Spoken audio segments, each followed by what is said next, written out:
अस्सलाम वालेकुम जी। पंजाबी चैनल ਦੇ ਅਗਲੇ ਸਿਲਸਿਲੇ ਤੇ ਗੱਲ ਕਰਾਂਗੇ। ਉਮੀਦ ਹੈ ਤੁਸੀਂ ਖੈਰੀਅਤ ਨਾਲ ਹੋਵੋਗੇ। ਸਾਡੇ ਚੈਨਲ ਨੂੰ ਸਬਸਕ੍ਰਾਈਬ ਕਰੋ, ਵੀਡੀਓ ਸ਼ੇਅਰ ਕਰੋ ਤੇ ਅਸੀਂ ਹੁਣ ਅਗਲੀ ਗੱਲ ਕਰਾਂਗੇ ਨਰੂਨ ਤੋਂ ਵਿਹਲਿਆਂ ਹੋ ਕੇ ਤੇ ਖਬਰੀਆਂ ਕੋਲੋਂ ਲੈ ਕੇ ਮੁਹੰਮਦ ਬਿਨ ਕਾਸਿਮ ਨੂੰ ਪਤਾ ਲੱਗਾ ਕਿ ਨਰੂਨ ਤੋਂ ਅੱਗੇ ਜਿਹੜਾ ਕਸਬਾ ਹੈ, ਸ਼ਹਿਰ ਹੈ, ਉਹ ਮੌਜ ਦਾ। ਹੁਣ ਮੌਜ ਵੱਲ ਵਧਿਆ। ਜਿਹੜਾ ਰਾਜਾ ਸੁੰਦਰਦਾਸ ਸੀ ਨਰੂਨ ਦਾ, ਉਹਨੇ ਮੁਹੰਮਦ ਬਿਨ ਕਾਸਿਮ ਨੂੰ ਕਿਹਾ ਮੈਨੂੰ ਪਤਾ ਹੈ ਉਹ ਜਿਹੜਾ ਨਾ ਮੌਜ ਵਾਲੇ ਲੋਕ ਜਿਹੜੇ ਨੇ ਉਹ ਬੁੱਧਮਤ ਨੇ, ਮੇਰੀ ਮਾੜੀ ਮੋਟੀ ਇੱਜ਼ਤ ਵੀ ਕਰਦੇ ਨੇ ਤੇ ਮੈਂ ਜਿਹੜਾ ਨਾ ਉਹਨਾਂ ਨੂੰ ਤੇ ਉਮੀਦ ਹੈ ਕਿ ਜੰਗ ਤੋਂ ਬਗੈਰ ਹੀ ਜਿਹੜਾ ਹੈ ਨਾ ਇਹ ਸਾਰਾ ਮਾਮਲਾ ਹੱਲ ਹੋ ਜਾਏਗਾ ਤੇ ਮੈਨੂੰ ਮੌਕਾ ਦਿਓ। ਮੁਹੰਮਦ ਬਿਨ ਕਾਸਿਮ ਨੇ ਉਹਨੂੰ ਕਿਹਾ ਕੋਈ ਮਸਲਾ ਨਹੀਂ, ਤੂੰ ਜਾ ਕੇ ਗੱਲ ਕਰ। ਕੋਈ ਟਾਈਮ ਤੈਅ ਨਹੀਂ ਹੋਇਆ। ਹੁਣ ਮੌਜ ਦਾ ਜਿਹੜਾ ਸਰਦਾਰ ਸੀ, ਇੰਚਾਰਜ ਸੀ, ਖੀਆ ਕਹਿ ਲਓ, ਉਹਦੇ ਕੋਲ ਸੁੰਦਰਦਾਸ ਗਿਆ। ਉਹਨੇ ਜਾ ਕੇ ਸਾਰੀ ਕਹਾਣੀ ਆਪਣੀ ਦੱਸੀ। ਉਹਨੇ ਕਿਹਾ ਮੈਨੂੰ ਤਾਹਰ ਪਛਾਣ ਨਹੀਂ ਹੈ, ਮੈਂ ਉਹਦੇ ਦਰਬਾਰ ਚੋਂ ਵੀ ਕੋਈ ਬੰਦਾ ਨਹੀਂ ਉਹਦੇ ਵੱਲੋਂ। ਲਿਹਾਜ਼ਾ ਬਿਹਤਰੀ ਇਹਦੇ ਵਿੱਚ ਹੀ ਹੈ ਕਿ ਮੁਸਲਮਾਨ ਨੇ ਇਹਨਾਂ ਦੇ ਨਾਲ ਜਿਹੜਾ ਹੈ ਸੁਲ੍ਹਾ ਕਰ ਲਓ, ਲੜਨ ਦੀ ਲੋੜ ਨਹੀਂ, ਲੜੋਗੇ ਬੜਾ ਫੰਡਣਗੇ। ਇਹ ਗੱਲ ਹੋਈ ਤੇ ਜਿਹੜਾ ਇਹ ਮੌਜ ਵਾਲੇ ਉਹਨਾਂ ਨੇ ਕਿਹਾ ਜੀ ਅਸੀਂ ਆਪ ਜਾ ਕੇ ਸ਼ਰਤਾਂ ਤੈਅ ਕਰਾਂਗੇ। ਸ਼ਰਤਾਂ ਤੈਅ ਹੋਈਆਂ। ਉਹਨਾਂ ਨੇ ਅਮਾਨ ਲੈ ਲਈ ਮੁਸਲਮਾਨ ਕਿਦੇ ਤੋਂ ਬਚਣ ਵਾਸਤੇ? ਰਾਜਾ ਦਾਹਰ ਤੋਂ, ਜਿਹੜਾ ਕਈ ਨਸਲਾਂ ਤੋਂ ਜਿਹੜਾ ਵੇ ਉਹਨਾਂ ਦੇ ਉੱਤੇ ਖਾਨਦਾਨ ਹੁਕਮਰਾਨ ਸੀ, ਉਹਦੇ ਕੋਲੋਂ ਬਚਣ ਵਾਸਤੇ ਮੁਸਲਮਾਨਾਂ ਦੀ ਪਨਾਹ। ਕੁਛ ਜਿਹੜਾ ਵੇ ਮਾਮਲਾ ਤੈਅ ਹੋਏ ਟੈਕਸ ਟੁਕਸ ਦੇਣ ਦੇ। ਮੁਹੰਮਦ ਬਿਨ ਕਾਸਿਮ ਜਦੋਂ ਮੌਜ ਪਹੁੰਚਿਆ, ਉਹਨੇ ਮੌਜ ਦੇ ਵਿੱਚ ਮਸਜਿਦ ਬਣਵਾਈ। ਉਸ ਤੋਂ ਬਾਅਦ ਉਹ ਮੁਸਲਮਾਨ ਹੋਣ ਵਾਸਤੇ ਰਾਜ਼ੀ, ਮੁਸਲਮਾਨ ਹੋਏ। ਇੱਥੇ ਇੱਕ ਦੋ ਦਿਨ ਰਹਿਣ ਤੋਂ ਬਾਅਦ ਜਿਹੜਾ ਮੁਹੰਮਦ ਬਿਨ ਕਾਸਿਮ ਨੇ ਜਿਹੜਾ ਵੇ ਆਪਣਾ ਮੁੱਖ ਕੀਤਾ ਸੇਵਨ ਵੱਲ। ਹੁਣ ਸੇਵਨ ਦੇ ਵਿੱਚ ਬਾਜਰਾ ਸੀ। ਕੁਛ ਉਹਦਾ ਨਾਂ ਲਿਖਦੇ ਨੇ ਬਚੀਰਾ, ਕੁਛ ਲਿਖਦੇ ਨੇ ਬਾਜੀ ਰਾਏ, ਕੁਛ ਲਿਖਦੇ ਨੇ ਬਜੇ ਰਾਏ। ਅਸੀਂ ਬਾਜਰਾ ਹੀ ਕਹਾਂਗੇ। ਇਹ ਸਾਰੇ ਨਾਂ ਇਸ ਲਈ ਦੱਸਣੇ ਜ਼ਰੂਰੀ ਨੇ ਕਿ ਬਾਜ਼ ਔਕਾਤ ਕੋਈ ਬੰਦੇ ਨੇ ਉਹਨਾਂ ਨੇ ਕੋਈ ਇੱਕ ਕਿਤਾਬ ਪੜ੍ਹੀ ਹੁੰਦੀ ਹੈ ਤੇ ਉਹ ਜਿਹੜਾ ਨਾ ਥੱਲੇ ਕਮੈਂਟ ਕਰ ਦਿੰਦੇ ਨੇ ਜੀ ਇਹ ਤੇ ਨਾ ਹੀ ਤੁਸੀਂ ਗਲਤ ਲਿਆ ਹੈ, ਇਹ ਤੇ ਇਹ ਵੇ ਤੇ ਇਹ। ਹੁਣ ਜਿਹੜਾ ਬਾਜੀ ਰਾਏ ਸੀ ਜਾਂ ਬਜੇ ਰਾਏ ਜਿਹੜਾ ਵੇ ਉਹ ਰਾਜੇ ਦਾਹਰ ਦਾ ਭਤੀਜਾ ਸੀ, ਰਿਸ਼ਤੇ ਚੋਂ ਲੱਗਦਾ ਸੀ ਭਤੀਜਾ ਉਹਦਾ। ਤੇ ਸ਼ਹਿਰ ਜਿਹੜਾ ਵੇ ਉਹ ਤਜਾਰਤੀ ਸ਼ਹਿਰ ਸੀ, ਮਰਕਜ਼ ਸੀ ਤਕਰੀਬਨ ਤਜਾਰਤ ਦਾ। ਇਸ ਸ਼ਹਿਰ ਸੇਵਨ ਦੇ ਵਿੱਚ ਤਾਜਰ ਲੋਕ ਸਨ, ਬਰਮਨ ਸਨ ਤੇ ਜ਼ਮੀਂਦਾਰ ਸਨ, ਆੜਤੀਏ ਵੀ ਕਹਿ ਲਓ, ਉਹ ਵੀ ਇਸ ਸ਼ਹਿਰ ਚ। ਹੁਣ ਜਦੋਂ ਮੁਹੰਮਦ ਬਿਨ ਕਾਸਿਮ ਸੇਵਨ ਦੇ ਬਾਹਰ ਪਹੁੰਚਿਆ, ਲਾਗੇ ਚਾਗੇ ਜਿਹੜੀਆਂ ਦੂਰ ਪਿੰਡ ਪੁੰਡ ਬਸਤੀਆਂ ਸਨ, ਉੱਥੇ ਉਹਨੇ ਆਪਣੀਆਂ ਲਸ਼ਕਰੀ ਭੇਜ ਕੇ ਉਹਨਾਂ ਨੂੰ ਵੀ ਆਪਣੇ ਮਾਤਹਿਤ ਕਰ ਲਿਆ। ਸੁੰਦਰਦਾਸ ਜਦੋਂ ਸੇਵਨ ਫਤਿਹ ਹੋਇਆ ਵੇ, ਸੁੰਦਰਦਾਸ ਕਾਸਿਮ ਦੇ ਨਾਲ ਸੀ। ਹੁਣ ਸ਼ਹਿਰ ਦਾ ਕਰ ਲਿਆ ਮਾਸਰ। ਜਿਹੜਾ ਬਜੇ ਰਾਏ ਵੇ ਉਹਨੇ ਰਾਜੇ ਦਾਹਰ ਕੋਲ ਕਾਸਦ ਭੇਜੇ ਸੀ। ਉਹਨਾਂ ਨੇ ਕਿਹਾ ਸੀ ਤੂੰ ਜਿੰਨੀ ਦੇਰ ਰੋਕ ਸਕਣਾ ਇਹਨਾਂ ਨੂੰ ਰੋਕ, ਅਸੀਂ ਆਵਾਂਗੇ ਤੇ ਮੁਸਲਮਾਨਾਂ ਨੂੰ ਫਾਂਡਾ ਲਾ ਦਾਂਗੇ, ਵਾਪਸ ਭੇਜ ਦਾਂਗੇ ਇਹਨਾਂ ਨੂੰ, ਕੋਈ ਮਸਲਾ ਨਹੀਂ। ਪਹਿਲਾਂ ਵੀ ਭੇਜਿਆ ਵੇ, ਭੁਤਰੇ ਫਿਰਦੇ ਨੇ, ਇਹਨਾਂ ਨੂੰ ਕਰ ਠੰਡਿਆਂ ਲਾਂਗੇ। ਇਹ ਸਾਰਾ ਕੁਛ ਹੋਇਆ। ਹੁਣ ਜਿਹੜਾ ਇਹ ਮੁਹੰਮਦ ਬਿਨ ਕਾਸਿਮ, ਉਹਨੂੰ ਬੜੀ ਨਾ ਫਿਕਰ ਪਈ ਸੀ। ਫਿਕਰ ਇਹ ਸੀ ਕਿ ਦਰਿਆ ਦੇ ਚੜ੍ਹਦੇ ਪਾਸੇ ਵੱਲ ਜਿਹੜੀਆਂ ਫੌਜਾਂ ਇਕੱਠੀਆਂ ਹੋਣ ਡਈਆਂ ਸੀ ਉਹਨਾਂ ਦੀ, ਕਿ ਇਹ ਨਾ ਹੋਏ ਕਿ ਫੌਜ ਇੰਨੀ ਬਹੁਤੀ ਇਕੱਠੀ ਹੋ ਜੇ ਹਿੰਦੁਸਤਾਨ ਦੇ ਰਾਜਿਆਂ ਦੀ, ਜਿਹੜੀ ਕੱਲ ਨੂੰ ਸਾਨੂੰ ਮੁਸ਼ਕਲ ਪੈਦਾ ਕਰੇ। ਉਸ ਮੁਸ਼ਕਲ ਤੋਂ ਬਚਣ ਵਾਸਤੇ ਜਿਹੜਾ ਵੇ ਉਹ ਚਾਹ ਰਿਹਾ ਸੀ ਕਿ ਉਹ ਲਹਿੰਦੇ ਪਾਸੇ ਵਾਲਾ ਜਿਹੜਾ ਦਰਿਆ ਦਾ ਇਲਾਕਾ ਵੇ, ਉੱਥੇ ਜਿੰਨੇ ਵੀ ਰਾਜੇ ਨੇ, ਜਿੰਨੇ ਵੀ ਸ਼ਹਿਰ ਨੇ, ਮੈਂ ਉਹਨਾਂ ਨੂੰ ਛੇਤੀ ਤੋਂ ਛੇਤੀ ਜਿਹੜਾ ਹੈ ਨਾ ਆਪਣੇ ਮਾਤਹਿਤ ਕਰਕੇ ਤੇ ਫਿਰ ਮੈਂ ਦਰਿਆ ਪਾਰ ਕਰਾਂ ਤੇ ਜਾ ਕੇ ਇੱਕ ਫੈਸਲਾ ਕੁਨ ਜੰਗ ਹੋ ਜਾਏ। ਜਿਹੜਾ ਵੇ ਰੁਕੇਬਾਜ਼ੀ ਹੋਣ ਡਈ ਸੀ, ਇੱਕ ਦੂਜੇ ਨੂੰ ਰੁਕੇ ਲਿਖੇ ਜਾ ਰਹੇ ਸਨ। ਕਿਨੂੰ? ਰਾਜਾ ਦਾਹਰ ਦੇ ਤੇ ਮੁਹੰਮਦ ਬਿਨ ਕਾਸਿਮ ਦੇ ਦਰਮਿਆਨ ਰੁਕੇਬਾਜ਼ੀ ਹੋਣ ਡਈ। ਰਾਜਾ ਦਾਹਰ ਤੜੀਆਂ ਲਾਣ ਡਿਆ ਸੀ, ਆਪਣੀ ਤਾਕਤ ਜਿਹੜੀ ਹੈ ਉਹ ਸੁਣਾਉਣ ਡਿਆ ਸੀ ਤੇ ਮੁਹੰਮਦ ਬਿਨ ਕਾਸਿਮ ਕਹਿੰਦਾ ਸੀ ਜਦੋਂ ਆਵਾਂਗੇ ਵੇ। ਐਨੀ ਜੀ ਗੱਲ ਚੱਲ ਰਹੀ ਸੀ। ਹੁਣ 6ਵਾਂ ਦਿਨ ਜਿਹੜਾ ਉਹ ਵੀ ਖਤਮ ਹੋ ਗਿਆ। ਖਤਮ ਹੋਣ ਤੋਂ ਬਾਅਦ 7ਵੇਂ ਦਿਨ ਸਵੇਰੇ ਇੱਕ ਲਿਖਣ ਵਾਲਾ ਲਿਖਦਾ ਹੈ ਕਿ ਮੁਹੰਮਦ ਬਿਨ ਕਾਸਿਮ ਨੇ ਆਪਣੇ ਖਾਸ ਦਸਤੇ ਦੇ ਨਾਲ ਪੂਰੇ ਸ਼ਹਿਰ ਦਾ ਚੱਕਰ ਲਾਇਆ। कि किहड़ी साइड तो जिहड़ा वे या किहड़े पासियों जिहड़ा वे असीं जिहड़ा वे इह जिहड़ियां कंधां ने इन्हां नूं पार करिए तां कि ਇਹ ਸ਼ਹਿਰ ਫਤਿਹ ਹੋਏ ਤੇ ਅਸੀਂ ਗਾਂਹ ਨੂੰ ਜਾਈਏ। ਟਾਈਮ ਬੜਾ ਜਿਹੜਾ ਵੇ ਉਹ ਵਕਤ ਜ਼ਾਇਆ ਹੋਣ ਡਿਆ ਵੇ। ਇਸੇ ਦੌਰਾਨ ਜਿਹੜਾ ਵੇ ਐਸੇ ਦਿਨ ਹੀ ਇੱਕ ਜਿਹੜਾ ਬੰਦਾ ਵੇ ਉਹ ਮੁਸਲਮਾਨਾਂ ਵੱਲ ਆਂਦਾ ਵੇ, ਉਹ ਕਹਿੰਦਾ ਜੀ ਮੈਨੂੰ ਜਿਹੜਾ ਤੁਸੀਂ ਆਪਣੇ ਰਾਜੇ ਨਾਲ ਮਿਲਾਓ। ਉਹ ਉਹਨੂੰ ਲੈ ਜਾਂਦੇ ਨੇ ਮੁਹੰਮਦ ਬਿਨ ਕਾਸਮ ਕੋਲ। ਸੁੰਦਰਦਾਸ ਵੀ ਉੱਥੇ ਹੀ ਹੁੰਦਾ ਵੇ। ਸੁੰਦਰਦਾਸ ਵਿੱਚ ਜਿਹੜਾ ਵੇ ਉਹ ਤਰਜਮਾ ਕਰਨ ਦੀ ਗੱਲ ਕਰਦਾ ਵੇ।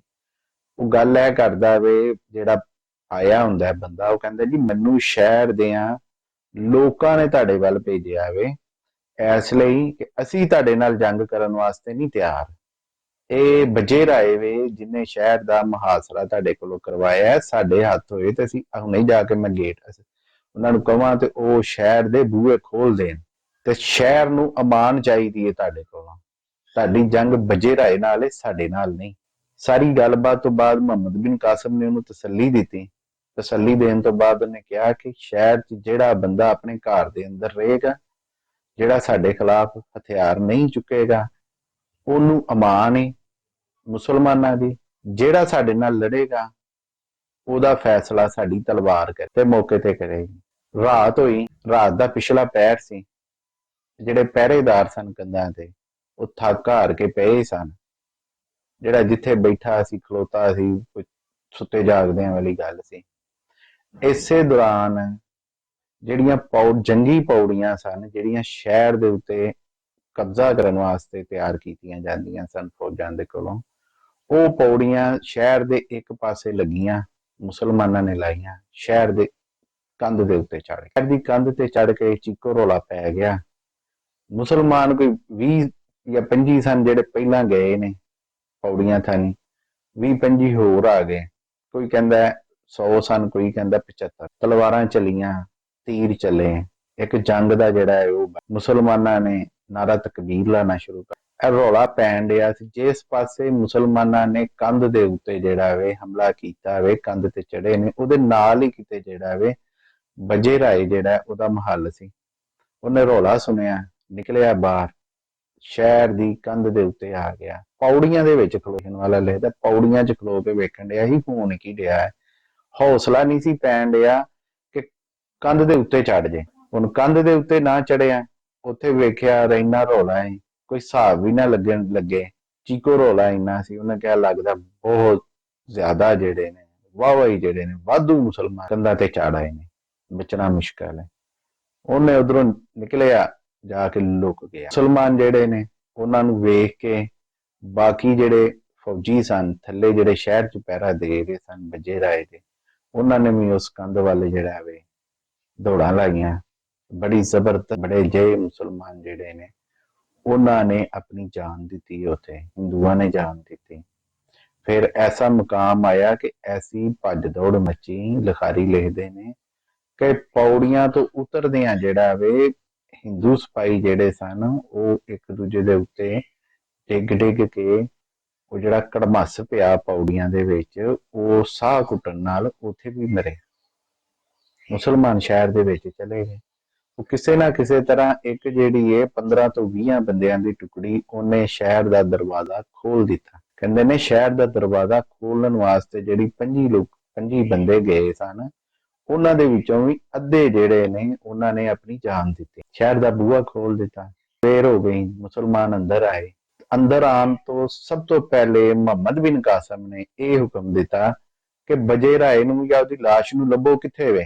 ਇੱਕ ਆਪਣੇ ਸਲਾਰ ਨੂੰ ਉਹਨੇ ਕੰਮ ਦਿੱਤਾ ਕਿ ਵਜੇ ਰਾਏ ਮੈਨੂੰ ਚਾਹੀਦਾ ਹੈ, ਮਰਿਆ ਜਾਂ ਜ਼ਿੰਦਾ, ਜਾਂ ਅਗਰ ਉਹ ਕਿਤੇ ਦੌੜ ਗਿਆ ਮੈਨੂੰ ਪੂਰੀ ਜਸੂਸੀ, ਪੂਰੀ ਇਤਲਾਹ ਦੇਵੋ। ਖਬਰ ਮਿਲੀ ਕਿ ਜੀ ਸ਼ਹਿਰ ਦਾ ਜਿਹੜਾ ਪਰਲਾ ਦਰਵਾਜ਼ਾ ਸੀ ਉਧਰੋਂ ਵਜੇ ਰਾਏ ਥੋੜੀ ਦੇਰ ਪਹਿਲਾਂ ਜਿਹੜਾ ਵੇ ਦਿਨ ਚੜ੍ਹਨ ਤੋਂ ਪਹਿਲਾਂ ਘੋੜੇ ਦੜਾ ਕੇ ਲੈ ਗਿਆ। ਉਹਦੇ ਨਾਲ ਕੋਈ 100-150 ਬੰਦਾ ਵੀ ਹੈ। ਉਹ ਘੋੜਿਆਂ ਦੇ ਨਿਸ਼ਾਨਾਂ ਦਾ ਪਿੱਛਾ ਕਰਦੇ ਹੋਏ ਮੁਸਲਮਾਨ ਜਿਹੜੇ ਨੇ ਖੋਜੀ, ਉਹਨਾਂ ਨੇ ਵੀ ਉਧਰ ਨੂੰ ਘੋੜੇ ਦੜਾ ਲਏ। ਮੁਹੰਮਦ ਬਿਨ ਕਾਸਮ ਆਪ ਜਿਹੜਾ ਸ਼ਹਿਰ ਦਾ ਨਿਜ਼ਾਮ ਸਹੀ ਕਰਨ ਤੇ ਲੱਗ ਗਿਆ। ਜਦੋਂ ਵਜੇ ਰਾਏ ਦੇ ਮਹੱਲ ਦੀ ਤਲਾਸ਼ੀ ਲਈ ਗਈ ਤੇ ਸਿਰਫ ਔਰ ਸਿਰਫ ਉੱਥੋਂ ਮਾਲ ਹੀ ਲੱਭਾ, ਜਿਹੜਾ ਗਰੀਬਾਂ ਕੋਲੋਂ ਲੁੱਟਿਆ ਸੀ। ਮਾਲ ਇਕੱਠਾ ਕੀਤਾ, ਢੇਰ ਲੱਗ ਗਏ ਖਜ਼ਾਨੇ ਦੇ। ਜਦੋਂ ਖਜ਼ਾਨਾ ਫਿਰ ਤਕਸੀਮ ਹੋਇਆ, ਜਿਹੜੀ ਤਰਤੀਬ ਤੁਹਾਨੂੰ ਪਹਿਲੇ ਦੱਸੀ ਹੈ ਉਹਦੇ ਮੁਤਾਬਕ ਖਜ਼ਾਨਾ ਤਕਸੀਮ ਹੋਇਆ। ਉਸ ਤੋਂ ਬਾਅਦ ਜਿਹੜਾ ਹੈ ਕਈ ਵਜੇ ਰਾਏ ਦੇ ਜਿਹੜੇ ਸਿਪਾਹੀ ਨੇ ਕੈਦੀ ਹੋਏ, ਕਹਿੰਦੇ ਨੇ ਹਜ਼ਾਰਾਂ ਚ ਉਹਨਾਂ ਦੀ ਤਾਦਾਦ ਸੀ। ਉਹ ਜਿਹੜੇ ਕੈਦੀ ਹੋਏ ਉਹਨਾਂ ਨੇ ਆਪਣੇ ਨਾਲ ਸਲੂਕ ਵੇਖਿਆ ਮੁਸਲਮਾਨਾਂ ਦਾ।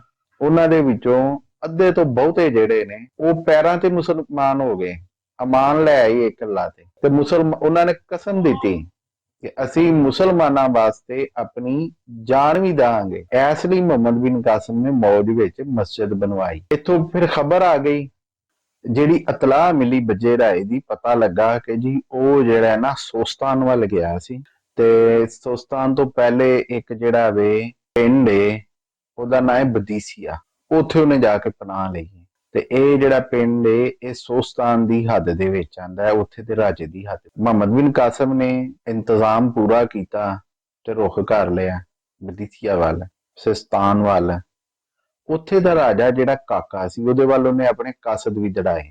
ਅਸੀਂ ਅੱਗੇ ਗੱਲ ਕਰਾਂਗੇ ਕਾਸਦ ਕੀ ਖਬਰ ਲੈ ਕੇ ਗਏ, ਕੀ ਉਹਨਾਂ ਨੇ ਜਾ ਕੇ ਉੱਥੇ ਗੱਲਬਾਤ ਕੀਤੀ ਰਾਜੇ ਕਾਕੇ ਨਾਲ, ਤੇ ਬਦੀਸੀਆ ਦੇ ਵਿੱਚ ਵੀ ਇੱਕ ਵੱਡੀ ਜੰਗ ਹੋਈ। ਅੱਜ ਦੀ ਗੱਲ ਇੱਥੇ ਖਤਮ ਕਰਨੇ ਆ। ਸਾਡੇ ਚੈਨਲ ਨੂੰ ਸਬਸਕ੍ਰਾਈਬ ਕਰੋ, ਵੀਡੀਓ ਨੂੰ ਲਾਈਕ ਕਰੋ, ਕਮੈਂਟ ਕਰੋ। ਅਗਰ ਕੋਈ ਚੀਜ਼ ਸਾਡੇ ਕੋਲੋਂ ਰਹਿ ਗਈ ਹੈ ਸਾਨੂੰ ਦੱਸੋ, ਅਸੀਂ ਅਗਲੀ ਵੀਡੀਓ ਦੇ ਵਿੱਚ ਉਹਦੀ ਗੱਲ ਕਰਾਂਗੇ। अपना ख्याल रखो। रब